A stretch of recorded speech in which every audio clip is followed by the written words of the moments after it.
it was a fun time. It was, the kids were lots of fun, even when we got to be older. It wasn't like today, they busy with their dating and all that. We were one big 16-member class, so we had lots of fun. Mrs. Guile, my teacher, I have to tell this is on myself too, but she lived on the hill, as Lillian says, and she taught health. One day, Laura Bell Alberts, who was a dear friend of mine, now deceased, we were riding bikes. Well, something happened to her bicycle, so she got on the handlebars of my bike, and we came plummeting down the hill. And who should see us but Miss Gaia?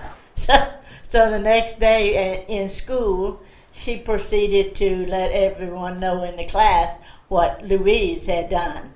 So I remember that when anybody says anything about school, that's one of the first things that I remember about her. Did she give you a hard time? Huh? Did she give you a hard time? Oh no, she didn't. Miss Gaia loved me. Graduated in '53 from the West Point High School. And they started a band here, and at that time was the first band in this area. We had 144 people in high school, and we had 46 of them in the band. So it was pretty well a big thing. And on Friday nights, we would march down Main Street with the band, and then when march was over, we'd run back and get our football uniforms on and play football that night. I graduated in '39, and of course we didn't have football those days. We had track and some other stuff. But anyway, our class picnic was on a Baldwin steamer, really. We took the Baldwin steamer to Yorktown, and they had a picnic, and hauled us back to school. Those days, I lived up about a mile or so from the school up Port Richmond.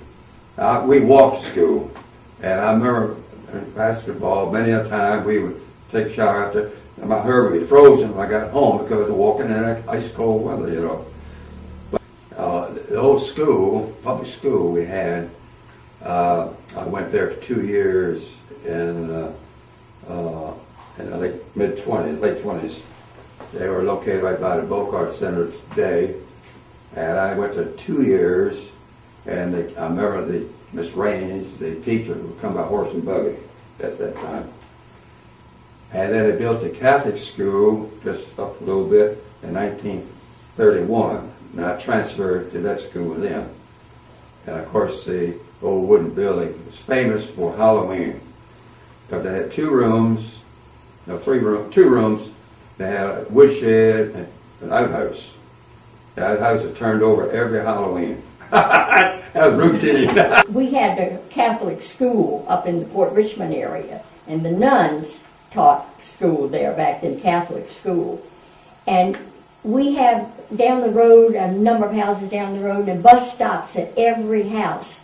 The kids don't walk to school. Well, when I was in the Catholic school, 4th, 5th grade, we used to clean the chalk pads, that you wrote on the board. Erasers. We would deliberately delay that so that we would miss the bus and we could walk home, and that was like 2.5 miles. Growing up, we had to go a long way to get to school, about 13 blocks. We lived on 3rd Street. The school that we attended was on 13th Street, and so that was a good walk for us, which gave us some good exercise.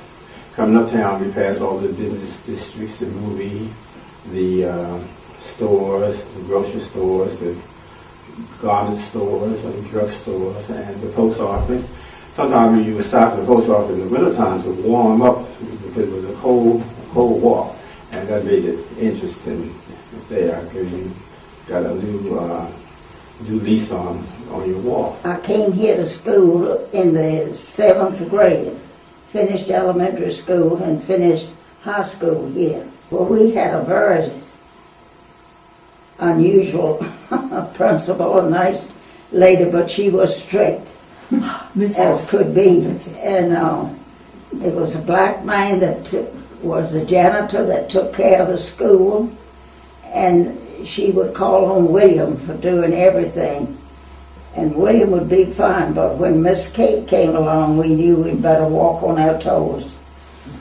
But there's one incident that I remember very well. Pauline Clausen and Albert Robbins were a couple that had been going together, and one day they raised the window and she jumped out of school and caught on a motorcycle with him, and off they went and they got married. We'd do some funny things that maybe Miss Kate didn't know about. But I don't know, the boys were always getting into some mischief. King and Queen had no high school for us to go to. And it was two residents over in King and Queen. They bought a bus to give us transportation to come to West Point, to Beverly Island School. And we had to pay $3 a month to Beverly Island and $2 a month for transportation. And we really enjoyed working at Beverly Island. We had a small place to play our basketball and softball. We had to be very careful and not to hit the ball so hard it would hit Jake's store window, or else go over in Mrs. Lee's backyard. And we also had nice teachers there.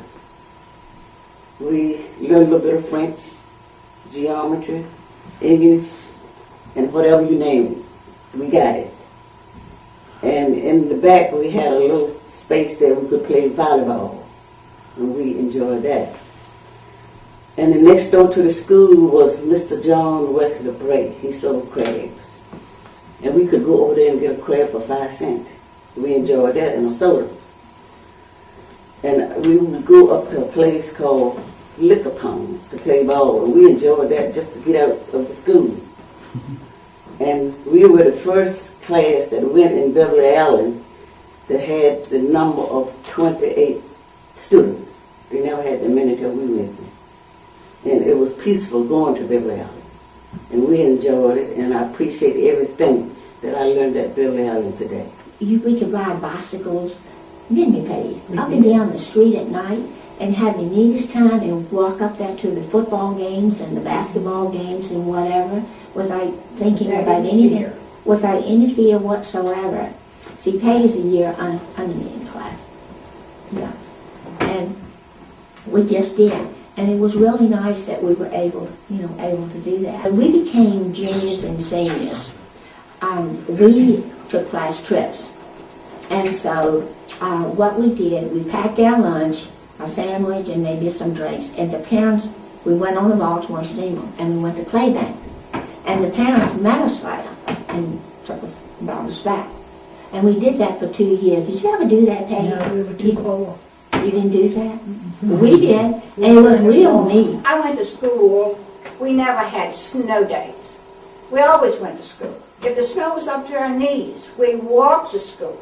And our shoes were taken off, and our socks were dried on great big high radiators. All right. I can tell you all the teachers that were there when I went to school. I was 6 years old. In the first grade and the second grade, we had the same teacher. His name was Susie Cole. So the first grade went in the afternoon, and the second grade went in the morning. Well, I went in the first grade in the afternoon. My mother always made me take a nap, so I slept through the first grade. So I had the same teacher. All right, in the third grade, we had Miss Cornelia Hogg, and she was really tough. And we had rows of desks that had a dention for a pencil and an ink well. And I was forever getting my pigtails stuck from the guy sat behind me into the ink well.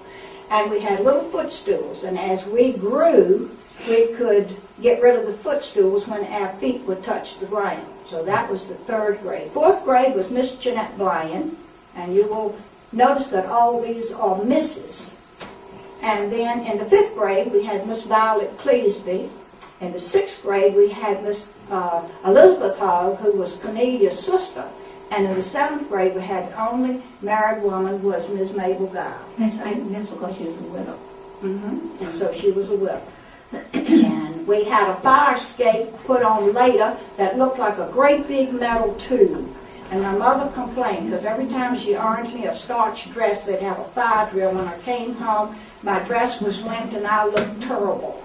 But anyway, they were my early days. And I do remember when I went to high school, we had May days in those days and had maypoles and all that sort of thing. We did not have store-bought dresses. A pattern was bought, and your mother either made your dress or someone else made it for you. And we just had a fabulous time. I was caught up in the segregation part of West Point when they closed Beverly Allen High School down. And I didn't attend high school in West Point. I only went to the 8th grade.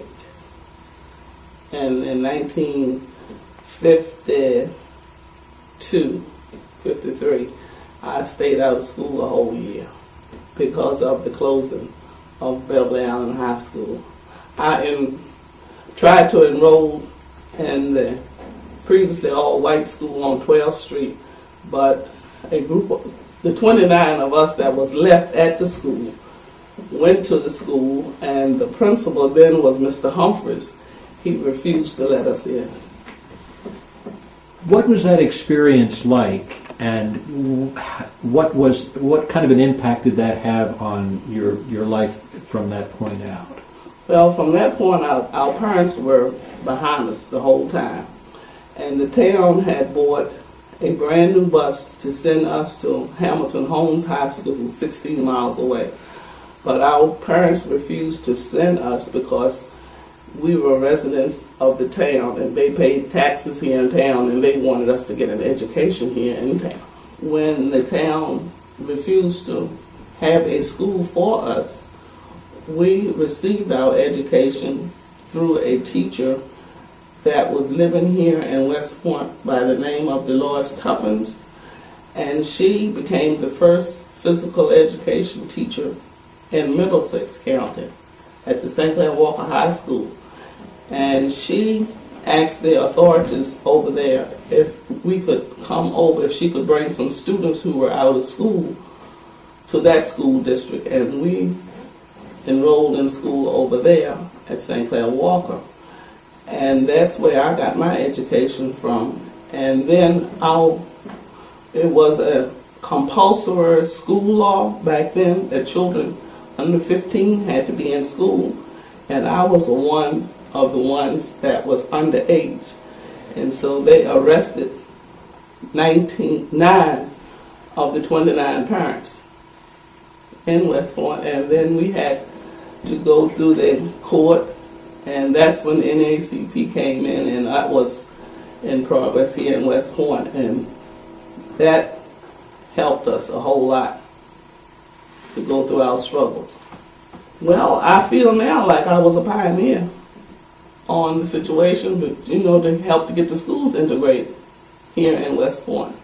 Everything was peaceful. We, demonstrated and marched on the town and everything. They sent the National Guards out to watch over us, but we didn't get any recognition here in West Point. But we were just like the little people in Little Rock, Arkansas, and Prince Edwards and everything. But West Point never did get on the map about integration part.